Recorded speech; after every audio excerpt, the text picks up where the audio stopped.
กินข้าวกินกับป้าเขามีเขากินเนี่ยนอนอยู่เพื่อนเนี่ยนอนอยู่เพื่อนเขามีเขากินย่ำใดมันกลับมาโลดบ่โอ้ตอนเขากินนี่เป็นป้าพัวโอ้คักอันนี้เมียประตูเนาะโอ้เกี่ยงตับเลยเนาะโอ้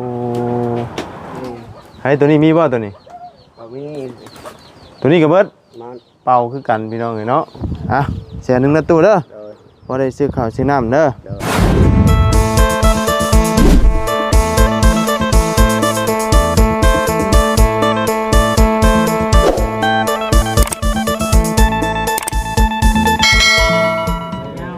พี่น้องเลยเนาะตอนนี้ก็มาอยู่ที่แห่งหนึ่งพี่น้องเลยเนาะเป็นที่ว่า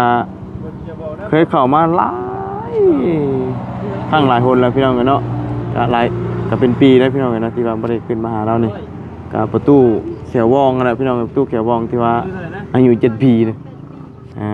8 ปี9 ปีนะพี่น้องเนาะตอนนี้ก็กระตุกแล้วก็มุงโอ้งามเลยพี่น้องเนาะเย็นจ่อยได้ไม่ได้แวะขึ้นมาถึงนะเนาะเอาก่อนอื่นก็สบายดีแล้วสวัสดีพี่น้องกันเบิดสุขคนพี่น้องกันเนาะพบเจอกันวันนี้เนาะมาหาประตู7 ปี8 ปีเนาะตลกได้พี่น้องเลยเนาะเพราะว่าบาบุญสารวัตรเป็นว่าแต่หาเขียวแล้วไปหาใจกับบ่มีมาบอกแล้วก่อนว่าเนาะเอาถือโอกาสนี้เอาไปหาเราเลยพี่น้องเนาะทั้งอ้ายเพิ่นว่าเราก็บ่ได้ค่อยอยู่พี่น้องเนาะอ้ายผู้นึงเดี๋ยวเราไปเลยแต่ละมื้อแต่ละเว้นก็ไปหาใส่กระลับหนูเนาะหาเงินซื้อข้าวซื้อน้ำพี่น้องเลยสังกะสีนี่ก็ทั้งอ้ายเพิ่นเนี่ยมุงให้พี่น้องเลยเนาะเดี๋ยวว่าเราประปุกตัวนั้นอีกตัวนึงพี่น้องเนาะเย็นจ่อยๆแล้วเนาะไปพี่น้องจังไดก็ไปทักทายน้องนำกันพี่น้องเนาะเนาะผมทางมายาวกับบ่าวไล่เพิ่นกำลังสัมภาษณ์อยู่พี่น้องเนาะมีทางสาวหลานน้อยเพิ่นที่ว่าเห็นในคลิปอาจารย์เพิ่นกำลังมีอย่างนุ่มอุดรบ่พี่น้องเนาะฮักจริงวางแต่งว่ะเนาะเอาเป็นจังไดเด้เรื่องราวพี่น้องเนาะเอาเนาะจังไดก็เข้าไปทักทายสบายดีแล้วนำกันพี่น้องเนาะตุกคือสิเย็นจ่อยๆอยู่เนาะโอ้คักกันนี้เนาะปุกใหม่เด้นี่เนาะแม่นบ่โอ้ผู้ที่ว่ากำลังมีข่าวจากบ่าวอุดรพี่น้องเนาะแม่นบ่โดยโอ้ได้คุยกันแล้วยังเอ้าคือว่าฮักจริงบางเต้งว่ะเลยเนาะแบะมาหาทั้งประตูพี่น้องเลยเนาะทั้งระบุญสารวัตรเราไปหาแขวแล้วอยู่สวรรค์กับบุมีไปหาอยู่ อยู่สารวัตรกับบุมีว่ะเนาะมาบอกแล้วก่อนว่ะพอดีได้อันนี้กับบริมาแต่หึงเลยได้นี่นะอันนี้เราห่างปุ๊กใหม่ที่บ่าวบุญเคยมาเลยบ่อยู่พี่มาแล้วตั้งแต่ปีที่แล้วตั้งแต่เราอันไปกินน้ำมันว่าห่วยผมแม่นบ่แต่ก่อนเราสิมีน้ำมันนี่ต้องลุงเฮิมได้เพิ่นเอาน้ำเข้าให้นี่นะตั้งแต่เราไปกินน้ำอยู่พุ่นนี่แต่ก่อนนี่มันบ่ได้เป็นสวนมันต้นบ่สวนกล้วยบ่ของไผนี่น่ะประตู7 ปีประตู7 ปีสรุปแล้วอายุเราจักปีนี่น่ะจักแล้วว่า7 ปีเนาะก็คือเราโบหัวอยู่ตัวเองเนาะจำอยู่ตัวเองบ่ได้นี่เด็กกระตุกน้ำที่ว่าบ่เตียงบ่ซื้อมาแต่ปีที่แล้วเนาะพี่น้องเลยนี่เราปลุกใหม่เนาะเย็นคักได้นี่หลังหญ้าใช่มาตั้งแต่ว่าเรามุ่งหลังหญ้าตัวนั้นพวกเราเพื่อนเราไล่ลากเลยทุนดิดเราไปตั้งอยู่พูดตั้งสุดท้ายตั้งติดนี่เพื่อนเรานี่เราตั้งทั่ววัดแถวนี้นะแม่น้ำท่วมเลยแต่เราตั้งยายไปยายมาน้ำมันใช่ท่วมน้ำห้วย มันขึ้นฮอดไสน่ะ ขึ้นฮอดพี่ เพราะขึ้นฮอดสูงปานนี้ แม่ เออเลยตัวเนี้ยไปนี่มีแต่สวนมันมาเลยเนาะเลยเอาเนาะพอดีพ่อทั้งเพิ่นพี่น้องทั้งบ่บุญสารวัตรเพิ่นพามาเนาะทั้งสาวหลาน้อยพี่น้องเอ้ยเนาะหลายคนก็คือสิฮู้กันดีเนาะก็ที่ไปที่มาเพิ่นก็เป็นล่ามให้ทั้งบ่ลีบ่ยาวเนาะทำอิฐทำบ่เนาะมาหาเรานี่บ่ตอนนั้นน่ะฮะ บ่น้องกิดเจอบาลีนำบ่น้องอยู่ในตู้แล้วบ่ยาวเอิ้นให้น้องไปเป็นลาม เป็น บ่เป็นลามเพิ่นละนี้ เลย ตายแม่ก็ตายพ่อก็ตายเลย เป็นล่ามเป็นล่ามมาพอดีมีผู้ว่าติดต่อบาทที่นี่เนาะ โดย แต่ว่ายังไม่ได้เคยคุยกันหรอ ยังบ่เคย เอ น้อง อ ก็งงอยู่ งงอยู่ โดยเห็นคลิปคืนนี่ว่าคลิปยัง ต้องไปป้ากันแล้วเด้อบันเด้อมื้อน่ะมาตอบ ยังไม่ตันหูเองเลย ยัง ว่าความหมายคือเพิ่นอันหยังให้มาจันติดต่อจังซี่นาง จักเลยน้องก็บ่ฮู้กันว่าเรื่องราวมันเป็นจังได๋ เลยมีแต่ฟังเบิ่งเนาะเอาไม่ยังครับกินยังไงดิเอ้ยเนาะใครนอนนี่เจ้าบ่นอนอยู่นี่ ลูกเรานอนเรือนหลังนี้พ่อแม่นอนเรือนหลังคุณ อ๋ออันนี้เราปลูกไม้นี่ปลูกให้ลูก แม่น นอนนำกันแต่คนนี่ประตู ปลูกให้ลูกเนาะนี่ นอนนำกันแต่คนป่ะ หากระปุกใหม่ๆเลยเนาะ เจ้าก็นอนอยู่นี่บ่ มันใหม่ๆเลยพี่น้องเลยหญ้าเรากับคักเลย ได้จ้ะ เนาะ นอนอยู่นี่ นี่เราไปหาเองแล้วบ่เราไปหาเองแล้วว่าหญ้า แม่ เนาะ นไป อ๋ออันนี้สารเองนี่เนาะพอได้อยู่เนาะ คันยามฝนตกนี่หมด เปียกบ่ โดยเราบ่มีฮอดบอลอยู่ซั่น ฝนตกฝนดินนี่มันเปียกหมดเลยเบิ่งมานั่งอยู่นี่ดูนั่งลงเมียเราเว้าได้อยู่บ่ บ่ได้ เมียเราเว้าบ่ได้เลยเนาะ โดย เพราะว่าตอนนั้นกับเมียเรานี่เว้าบ่ได้เนาะเว้าได้แต่ทั้งผัวเราพี่น้องเอ้ยมาพี่ตู้ประตู7 ปีสบายดี สบายแต่7 ปีนี่แล้ว มานั่งพี่กันเนาะเนาะมาใช้คือเปื้อนถ้าส่งน่ะ ไปเฮ็ดยามันนะ ไปเฮ็ดหญ้ามัน โดย มันไผน่ะ มันเฮา โอ้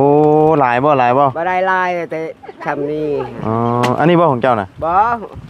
นั่นอยู่บ้านนี้ อ๋อ เฮาคุณอยู่ป่าคุณเฮาเฮ็ด โดย เออ โดย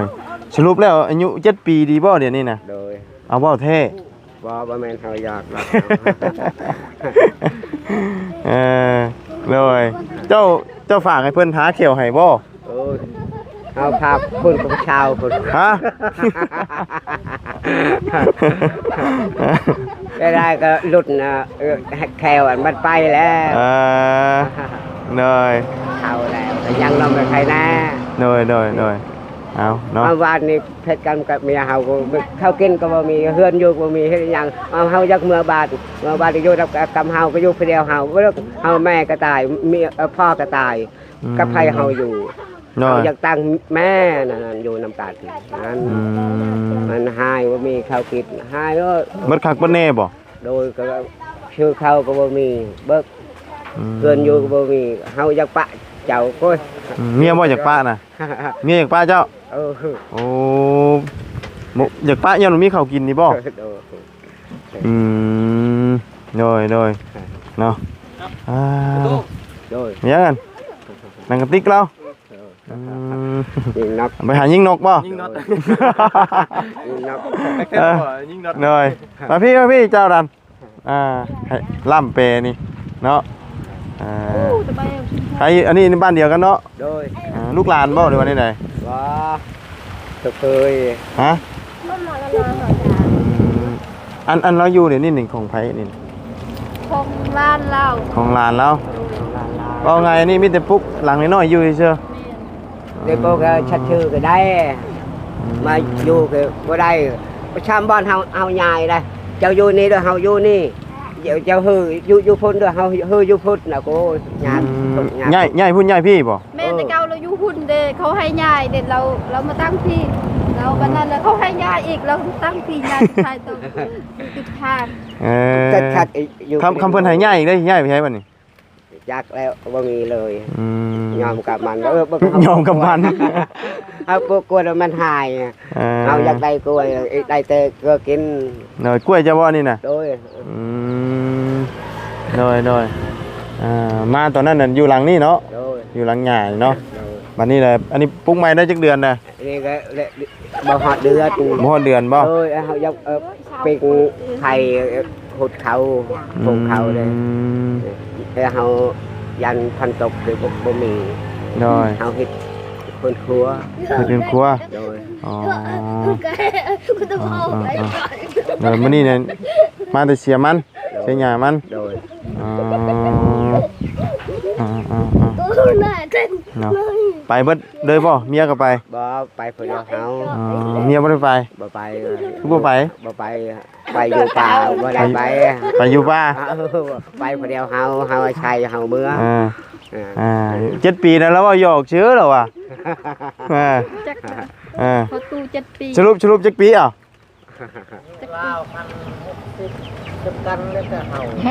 ลูกเรา60แล้ว ลูกเรา อยู่แล้วอ๋อ60อืมเลยสำคัญกับเฮานี่แหละกันออกเป็นบ้านเก่าบ้านเมืองเลย ก็ประมาณ60เนาะแต่เราก็จื้อบ่ได้เนาะตัวเนาะ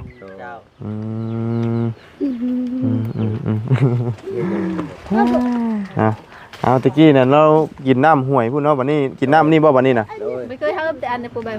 เรือ ไม่เคยเฮิบอันเคยเป่าได้ไหนเลย ฮะ น้องถามว่าเจ้าเราเคยเห็นไอ้ายบ่เราบอกว่าบ่เคยแล้วน้องบอกว่าเราเคยมาแล้วเจอหนึ่งอยู่พี่เราบ่จื้อ บ่จื้อเฮาบ่โดย ก็ไปเลยเฮาชื่อ มาตั้งปีปลายเลยเด้ เพราะเราบ่จื้อ บ่จื้อแล้วตั้งแต่เจ้าท่านนี่มีหยังอันนี้ก็ทันได้มงครับ เราอย่างก็บางเตียงนั้นเราจื้อ บ่เตียงเอาสังกะสีมาให้นี่กะ โดยเฮาชื่อมัน โดยชวนหลายเพิ่นเอิ้นแต่มันทางนี้เนาะ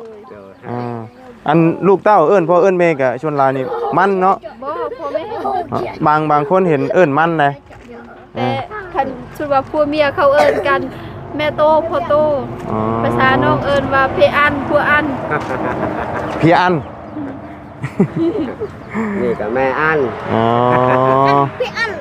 โดย ไม่พี่อัน ลูกชายผู้ใดจะช่วยเวียกช่วยงานได้ซั่นนี่ นั่น ผู้ใหญ่นะผู้กกบ่นั่นน่ะ แม่น นอนนี่จะคนตอนนี้น่ะ สินะอยู่เบ็ดน่ะ ฮะ 2 คนเขากับผู้นี้ อ๋อ เดือนนอนเทือนหลังนี้ โดยมีตู้เว้าลาวบ่ได้เด้อบ่ บ่ฮู้ ห่านฮู้อยู่เด้ห่า คือว่าบ่ฮู้จ้ะ บุคูคุมเหลา บ่ฮู้คำลาวหันเว้าได้อยู่กับลาวเลยนี่น่ะเนาะยังว่าบ่ฮู้อีกอยู่บ่ฮู้กับลาวแล้วนี่น่ะ เนี่ยบุ เบิ่งให้ยิ้มดูแขวอ่ะ เราอายแค่ ไปเคียวไปเก็บกับปด แขวไปใช้แขวน่ะ ไปฮะเก็บกับฉะผู้บ่าว บ่แขวไปหาผู้บ่าวโอ้อันนี้แขวไปหาผู้ชายบ่โอ้คักกะลีเนาะ เข้าไปแล้วรถแขวเฮ็ดหยังยังแต่ชากอยู่เฮือนนี่ เนาะแต่จื้อเฮาบ่ได้เนาะ โดย คือว่าแล้วเฮาก็มาดนนะ เจ้ามาแต่โดนเฮาไม่ได้จื้อเพิ่นมองเฮาจื้อเฮาเห็น น้อยมาตั้งแต่เจ้ากินน้ำห้วยพุ่น โดน แม่นบ่ แม่นเจ้าไปแต่รับก็เฮากินน้ำห้วยนี่เฮาบ่จะได้จื้อ น้อยแต่บ่ได้จื้อเนาะ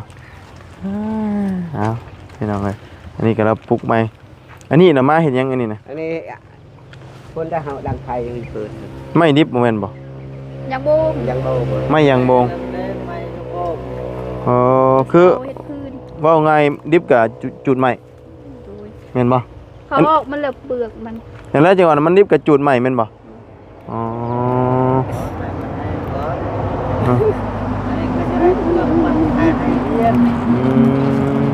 โดย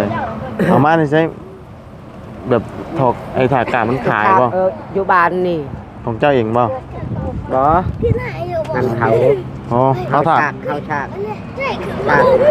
เอาอันนี้ เขาถากกาบให้เพิ่นเฮาเอาฟื้นแม่นบ่เอาอันว่าอัน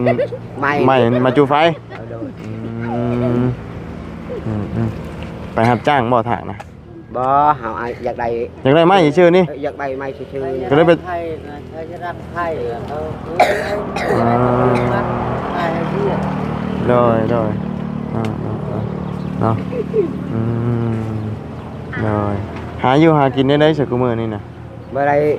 หากินหาอยู่ ฮะ บ่ได้ไปก็อยู่เฮือน เนาะ ผักเฮ็ดยามันเมื่อยโอ้ยนอนอยู่เฮือนบ่ได้เฮ็ดหยัง rồi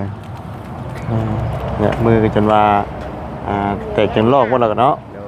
mi khẩu kín miếng nhật pa rồi men bo nhật pa lo nhăng nè ป้าเอ้ยมันมีเขาวเก็บ mi khẩu kín là pa thà pa lâu là mi khẩu kín bo ป้าเอ้ย bo thà pa ว่าคันเจ้าสปะกับปะคันชุนว่าเขามาถ่ายภาพแล้วเขามาเฮ็ดเฮือนให้เจ้าบ่อยากได้เฮือนบ่อยากได้แล้วบัดนั้นน่ะนี่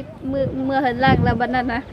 จักไปมาได้ๆนกก็ถามว่าเจ้าบ่อยากอยู่แล้วบ่บ้านสกีนี่แล้วบอกว่าอยากอยู่ให้ตายก็บ่อยากอยู่บัดนั้นนะบ่เกิน2มื้อแล้วมาคือพวกเราบ่ได้ไปเอาแล้วมาเองเราเมื่อถึงแล้วลายเทื่อ หลายเทื่อแล้วป้าน่ะมีข้าวกินบัดนี้เนาะโดยประตูกูได้เมื่อตามบ่บ่ได้ตามมีแต่เรามาเองโอ้จะคนนี่เมียคนที่เท่าไหร่นี่น่ะ เอาแต่คนที่บ้านเลขที่ ฮะ เอาแต่บ้านเลขที่ บ่อันนี้เมียคนทำอิฐบ่หรือว่าเมียคนเดียวนี่บ่ เดียวนี่ โดย ลาวนี่ช่องพัวแล้วลาวนี่ผู้เดียวนี่ โอ้เมียนี่สองผัว โดย อ๋อโดยพอเราจึงอยากปะเจ้าเนาะจ้ะ ปะเขาหาเงินกับโหจักเขากินกับโหจักนั่นเนี่ยปะเอาอยู่คนเดียวเขา โดยคักตะเขียวแล้วเนาะคือกันใช่ยิ้มอะไรใจละลายนะผู้ชายนี่เนาะทางเมียเราก็จะบ่กล้ายิ้มเนาะเขียวไปน้ำผู้ชายทั้งนั้นว่าเขียวไปน้ำผู้เอาโอ้ยว้าวหยอกชัดชื่อเด้อ โดยเนาะแพลวกันรถเท่าแล้วกันมันไป โอ้ฮอดยามมันเนาะมันกันหล่นไปเบิดแล้วฮอดอายุไขมันเนี่ยคนเฮามันก็ฮอดยามก็ยังตายเนาะตายเนี่ยคือกันเนี่ยอีกอย่างก็ได้เนาะแต่ว่าเมียนี่บ่ได้ไปเนาะอันเสียหญ้ามันหยังเราเฮ็ดจังจะอยู่เพื่อนเขานี่ ฮะ เฮ็ดแต่มัน เฮ็ดแต่มันก็เด่นเลยเฮาเฮ็ดก็เด่นแล้วก็เด่นหมู่บ่มีเฮาไปขอทูตบัตรสิริเฮาปลูกมันไปขอเฮ็ดเนาะขอเฮ็ดเฮ็ดทุกปีบ่โดยชื่อปีปลายแล้วเฮ็ดปีปลายแล้วได้ขายได้หลายอยู่บ่ปีนี้ก็ได้ลายแต่ไอ้ล้านนึงโดยเนาะเอาเลยก็ถือว่าเฮ็ดพอได้อยู่ได้กินเนาะขายได้จักล้านปีนี้ได้ล้านเอ็ดทำหมดชื่อเขานั่นพวกมันโลนึงจะ500โลนึง500ถือก็ดีเนาะขึ้นจากโลนึงจะ700ขายมันดิบแล้วป่ะโดยมันถึงเนาะปีเนาะปก กติมันก็แพงกว่านี้อยู่ โอ้ก็มันเฮ็ดลายนี่ก็ได้ชวนลายนี่ราคาระดับ12 ล้านครับ อืมโดย ผมมองว่าได้ลายคือชื่อเข้าโอ้ยเต็มเพื่อนนี่ โดย กินบ่ได้หมดก็ คำว่าหลายๆซื้อข้าวเต็มเพื่อนเลยเนาะ โดย อืม เอาคือกินอยู่ก็บ่มีคือเฮาพอคือน้อยเดียวหาได้แต่ล้านปลายนี่แหละ โดยแต่ปัจจุบันนี่มีแต่หาเงินซื้อข้าวแหละหลักๆเนาะ โดย อืมโดยเขามีข้าวกินนะบ่ป้าบ่ฮะ ก็มีเขากินบ่ปะเขามีข้าวกินนะบ่ป้าเนาะผัวนี่เนาะอืม แต่บ่มีเขากินก็ปะโดยอ้ำหัวอันตีนอันเอาขึ้นไปไหน ไอ้ช่างหาเยอะเลย คำว่ามีข้าวกินมื้อใดแม่นบ่ป้าผัว ก็มีเขากินบ่ปะก็บ่มีปะคำข้าวลายนี่แม่นบ่ป้าโอ้เนาะบ่ข้าวกินยามใดแม่นอยากป้าโดเนาะแสดงว่าป้าเรื่อยแล้วบ่ ปะก็ผัวคนเก่าก็แสดงว่าป้าย้อนบ่มีบ่ข้าวกินด้วยค่ะ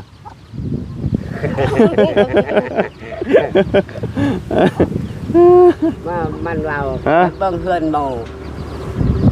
รถก็มีเฮือนก็มีข้าวกินก็มีโอ้ว้าวแบบนั้นเฮาก็ทุกข์ยากแบบน่ะทุกข์ยากกี่เกตนี่ก็ได้มือเกตก็บ่ได้คือย่าอยากเฮ็ดแบบหมู่เฮ็ดได้มาแต่ใช่เนาะเฮือนก็บ่มีเลยเฮือนเจออันนั้นก็ไปอันอะไรเฮือนนี่เฮาอยากอยู่แล้วเฮือนนี่ก็บ่อยากอยู่โชคบ่ลึกอันก็ได้อันก็สบายก็บ่มีสบายก็แบบเฮือนเฮานี่ไผอยากอยู่ตกนี่ก็หมดต้องนี่เปียกหมดเปียกทันดีเว้าลาวได้หลายอยู่ว่าแต่ว่าบ่ได้มันได้กันตลาดกูเนาะมีเขากินกับป้าเขามีเขากินเนี่ยนอนอยู่เพื่อนเนี่ยนอนอยู่เพื่อนเขามีเขากินยามใดมันกลับมารถบ่โอ้ตอนเขากินนี่เป็นป้าพัวโอ้คักอันนี้เมียประตูเนาะก็เรื่องหาอยู่ชัยค้าคือกันเนาะแบบนี้เนาะโอ้เขากินมันจะใช้แต่มาแต่ลูกเห็ดก็บ่มีเฮ็ดได้น้อยกันได้เฮาพกกล้วยนี่ก็พกมันแล้วแล้วรถระเบิดโตระเบิดโตได้มันว้าวรถก็มีเพื่อนก็มีเท่าก็มีเว้าเพื่อนคนอื่นบ่คนอื่นเบิ่งเพื่อนเฮาสิทุกข์ฮะบ่อยากนอนบ่เราอ่ะอยากนอนเนาะบ่อยากนอนอยู่เฮือนแบบนี้เนาะเมื่ออยู่เฮือนเบิ่งเฮือนเขาโอ้ยอยากเมื่อติทุกเอลีนั่นน่ะเฮาก็บ่มีกินกูมืออดเอาอดเอา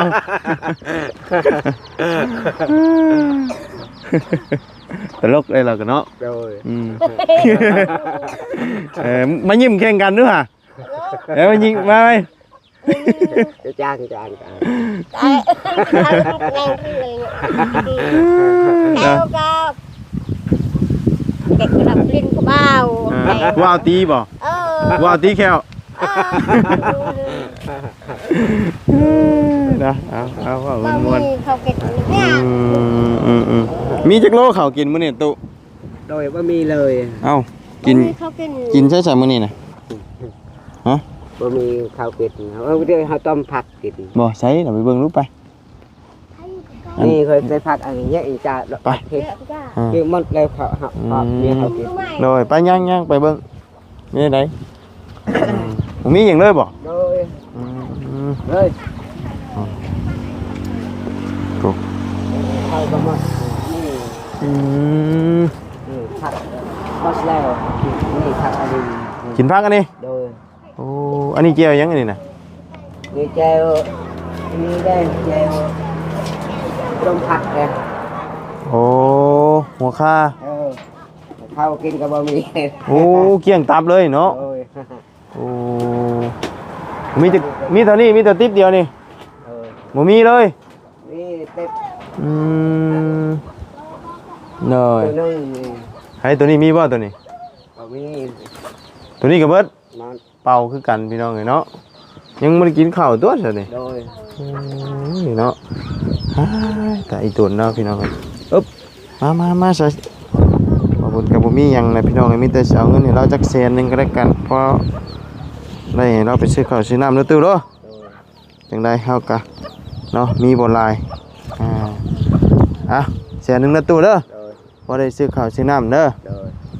เฮ็ดจังไดซอยเล็กๆน้อยๆเฮากะมีบ่หลายเนาะซอยซ้ำสิซอยได้เนาะป้าจะเอาไปป้าเด้อดีมีแฮงเด้อ โดยไม่แค่ก็ไม่เป็นยาไข่เด้อ โด บ้าน ย เราปลอดภัย โดยเอาอย่าป้ากันเด้อเด้อ โดย มีข้าวกิน ลูกกับบุมี อ่า ไปบุมี โดยป้าไปป้าแล้วเนาะสบายดีเด้อ สบายดี ไปพี่น้องเลยเนาะมีข้าวกินแม่นบ่ป้าเนาะไปสาพี่น้องนะสำหรับคลิปนี้บาบุญก็ขอล่ำลาไปเพียงเท่านี้ก่อนเด้อเนาะไปหาทั้งประตู7 ปีพี่น้องกันเนาะกะเว้าม่วนๆเรากันแหละเนาะกะอีตนเราอยู่เนาะเอากินเบิดยำใดเมียปะน้ำนั่นเราอ่ะไปสำหรับวันนี้ล่ำลาก่อนพบเจอกันใหม่ขอบคุณแม่พี่น้อง FC เด้อที่กำลังติดตามนะครับส้มพี่น้องเลยเนาะบ้านในอย่างนี้นี่พี่น้องเลยในปักเสียนบ่เนาะหลังนี่กับพี่น้องเลยไปพบเจอกันไหมพี่น้องสบายดีเด้อเนาะ